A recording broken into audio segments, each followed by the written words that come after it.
Bomb Saravanan இவர் வடசென்னையில் ஒரு பெரிய பிரபல ரவுடி. இவரோட அண்ணனை 2015 தாமரப்பாக்கம் கூட்ரோடு ஜங்ஷனில் ஒரு கல்யாண மண்டபத்துக்கு வந்தவரை, கல்யாணத்துக்கு அட்டன் பண்ண வந்தவரை அங்கேயே வெட்டி கொண்டு வர்றாங்க. ஆற்காடு சுரேஷ் அவரோட தம்பி, இவங்கெல்லாம் சேர்ந்து தான் இதை பண்ணியிருக்காங்க. ஆம்ஸ்ட்ராங் இறந்து போனார் இல்லையா, கொலையாக இறந்து போனால் ஆம்ஸ்ட்ராங் கூட இருக்கிறவர் அப்படின்னு பேசப்படுது. ஆம்ஸ்ட்ராங் அவங்கள கொலை பண்ண அன்னைக்கே இவர் தலைமறைவாயிடுறாரு.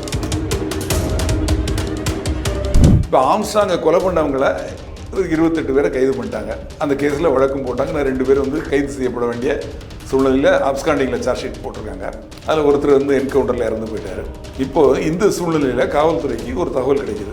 ஆம்ஸ்ட்ராங் அவரோட கொலைக்கு பழி வாங்குவதற்காக பாம் சரவணன்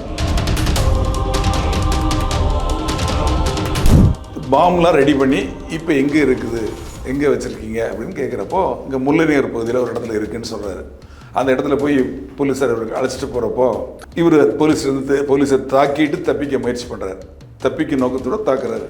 இன்னும் காவல்துறை இன்ஸ்பெக்டர் என்ன பண்ணுறாரு, வேறு வழி இல்லாமல்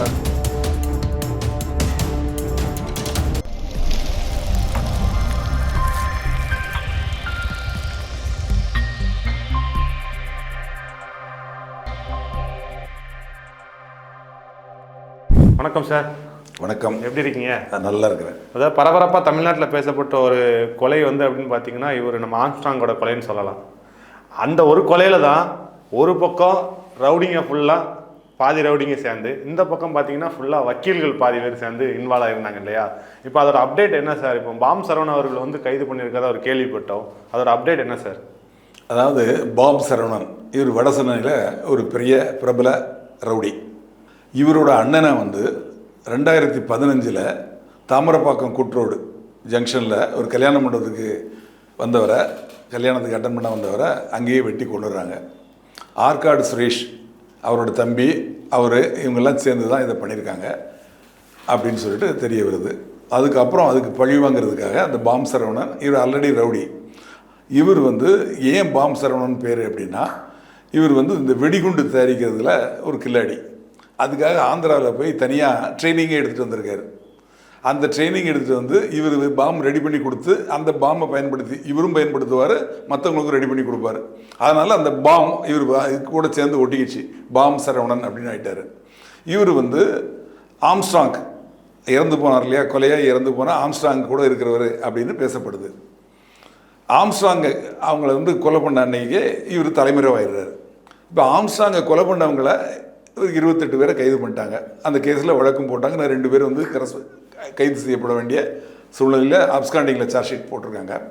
அதில் ஒருத்தர் என்கவுண்டரில் இறந்து போயிட்டார். இப்போது இந்த சூழ்நிலையில் காவல்துறைக்கு ஒரு தகவல் கிடைக்கிது.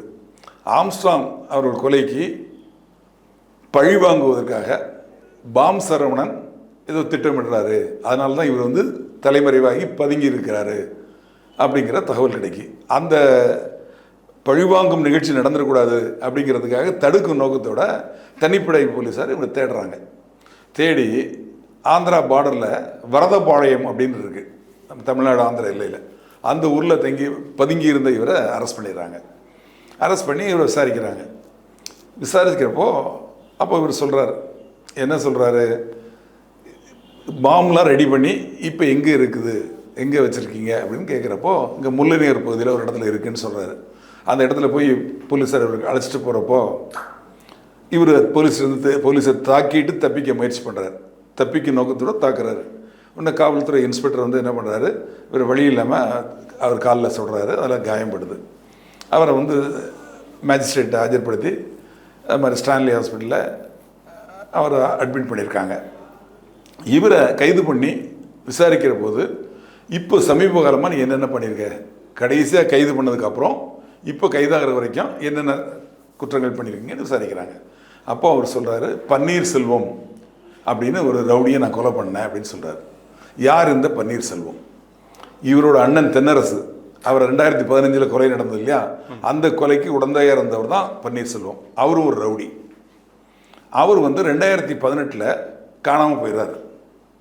இது விஷயமா அவங்க பெற்றோர் புகார் கொடுத்து கோயம்பேடு காவல் நிலையத்தில் மேன் மிஸ்ஸிங் அப்படின்னு எஃப்ஐஆர் போட்டிருக்காங்க. ஆனால் இது வரைக்கும் கண்டுபிடிக்கப்படலை. இவரை விசாரிக்கலை, பாம் சரவணன் விசாரிக்கலை. இவர் சொல்கிறார், அந்த பன்னீர்செல்வத்தை நான் இங்கேருந்து கடத்தி கொண்டு போய் ஆந்திராவில் ஒரு காட்டில் வச்சு கொலை பண்ணி அந்த காட்டிலே அவரை எரிச்சிட்டேன் அப்படின்னு சொல்கிறார். இது கேட்டோன்னா போலீஸாருக்கு பெரிய எதிர்பாராமல் ஒரு திகில் சம்பவம் மாதிரி அதிர்ச்சி. இந்த அதிர்ச்சியின் பேரில் அப்புறம் வெரிஃபை பண்ணுறாங்க.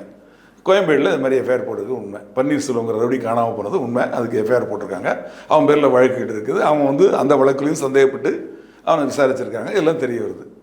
அதுக்கப்புறம் அந்த வழக்குலையும் கைது பண்ணுறாங்க.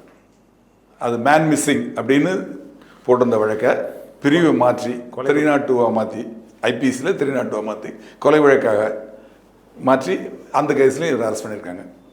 அரெஸ்ட் பண்ணி இவரை ரிமாண்ட் பண்ணியிருக்காங்க. இவரோட மனைவி வந்து அட்வொகேட்டாக இருக்காங்க. அவங்க வந்து டெல்லியில் இருக்காங்க குழந்தைகளோட.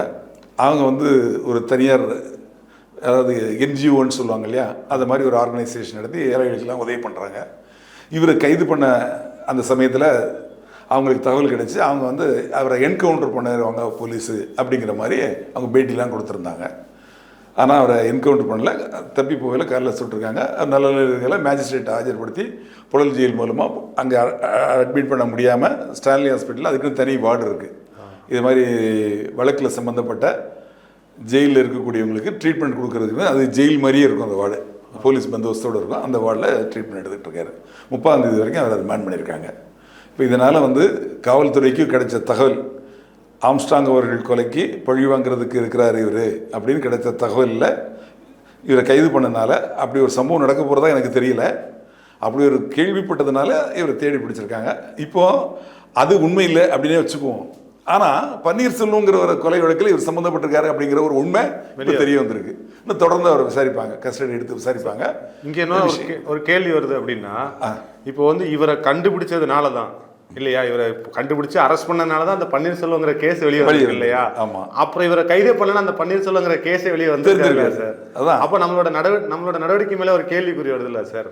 அதாவது இவர் வந்து கைது செய்யப்பட்டவரை வேற வழக்கில் இப்போ அவர் வேற சந்தேகத்தின் பேரில் கைது பண்ணுறாங்க.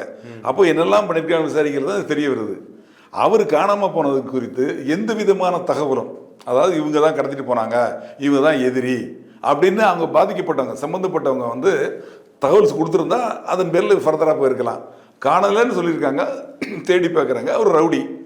அவர் வந்து போலீஸ் தன்னை பிடிக்குங்கிறதுக்காக பயந்து இதே மாதிரி இப்போ ஆந்திராவில் போய் இருந்தார் இல்லையா, அதை மாதிரி அவர் கூட போய் எங்கேயாவது பதுங்கி இருக்கலாம் இல்லையா அப்படிங்கிறது. ஏன்னா பாதிக்கப்பட்டவங்க கொடுக்கக்கூடிய தகவல், காவல்துறைக்கு அவங்க கொடுக்கக்கூடிய ஒத்துழைப்பு, அதன் பேரில் தான் ஃபர்தராக எங்கே மூவ் பண்ண முடியும். இப்போ அதில் வந்து அவங்க தரப்பில் வந்து எந்த ஒத்துழைப்பும் இல்லை, எந்த தகவலும் இல்லை. இப்போ இவரை பிடிக்க போய் இவரே ஒத்துக்கிறார். இப்போ இது மட்டும் இல்லை, இன்னும் வேற என்னெல்லாம் வெளியே வரப்போதும் தெரியல. அதனால ஒரு குற்றவாளி அப்படிங்கிறவர் வந்து ஒரு தவறு செய்யக்கூடிய ஒரு ரவுடி, அவர் ரொம்ப நாள் கிடைக்காம இருந்து கிடைக்கிறப்போ அவரை விசாரிக்கக்கூடிய முறையில் விசாரித்து கிடுக்கிப்பிடி போட்டு விசாரித்தா தான் உண்மையான நிலவரம் என்னன்னு தெரிய வரும். சார், இப்போ இந்த பன்னீர்செல்வங்கிற கேஸே வந்து இவர் தான் வாலண்டராக சொல்லியிருக்காரு இல்லையா? இல்லை, போலீஸ் கேட்பாங்க. நீங்கள் என்ன இப்போ கடைசியாக எப்போ அரெஸ்ட் ஆனீங்க, எப்போ வெளியே வந்து என்னென்ன பண்ண அப்படின்னு ஒன்று ஒன்றா ஸ்டெப் பை ஸ்டெப்பாக அப்படி வருவாங்க. வரையில் இவங்களுக்கு சில சந்தேகங்கள் இருக்கும், இவங்களுக்கு சில தகவல்கள் இருக்கும், அதையும் கிராஸ் செக் பண்ணுவாங்க. இப்போ இவர் சொன்னதையும் மட்டும் அவங்க நம்ப மாட்டாங்க. இவர் சொன்ன டேட்டில் இவரோட டவர் லொக்கேஷன் இருக்கா, பன்னீர்செல்வத்தோட டவர் லொக்கேஷன் எங்கே கிடைச்சி போயிடுச்சு, இது எல்லாத்தையும் விசாரிப்பாங்க. விசாரித்து கன்ஃபார்ம் பண்ணாமல் எதுவும் பண்ண முடியாது. ஒரு வழக்கில் அவர் சொல்லிட்டார் அப்படிங்கிறதுக்காக அவரை உடனே அரெஸ்ட் பண்ணிட முடியாது. அதுக்குள்ள எவிடன்சஸ் வேணும். எவிடன்ஸ் இல்லைன்னா மேஜிஸ்ட்ரேட் ரிமாண்ட் பண்ண மாட்டாங்க. இதுதான் சட்டம், இதுதான் வழிமுறை. இல்லை, அப்போ சப்போஸ் அவர் அந்த விஷயத்தை வெளியே கொண்டு வரலன்னா அது அந்த பன்னீர்செல்வங்கிற விஷயமே அப்படி மூடி நேற்று வரல, இன்னைக்கு வரல, நாளைக்கு வரப்போகுது, எப்படியோ வெளியே வரத்தானே போகுது. உண்மைங்கிறது என்றைக்குமே தூங்காது இல்லை, உண்மை என்றைக்கே வரப்போகுது. அதில் சம்மந்தப்பட்ட மாட்டையில ஆட்டோமேட்டிக்காக தெரிய வரும். இப்போ இந்த கேஸை எடுத்துக்கிட்டா இன்னும் நிறைய ரவுடிகள் தலைமறைவாக இருப்பாங்கல்ல சார், அவங்க திரைமறைவில் எவ்வளோ இந்த சொல்கிற மாதிரி இந்த வழக்கில் இவர் மட்டும் தான் பண்ணாரா, வேற யாரெல்லாம் சம்மந்தப்பட்டாங்க? இப்போ கஸ்டடி எடுத்து விசாரிப்பாங்க. விசாரிக்கையில் இதில் வேற யாரெல்லாம் சம்மந்தப்பட்டிருக்காங்க, அவங்க எங்கெங்கே இருக்காங்க, அவங்க என்னென்ன பண்ணியிருக்காங்க, ஒன்று தெரிய வரும்.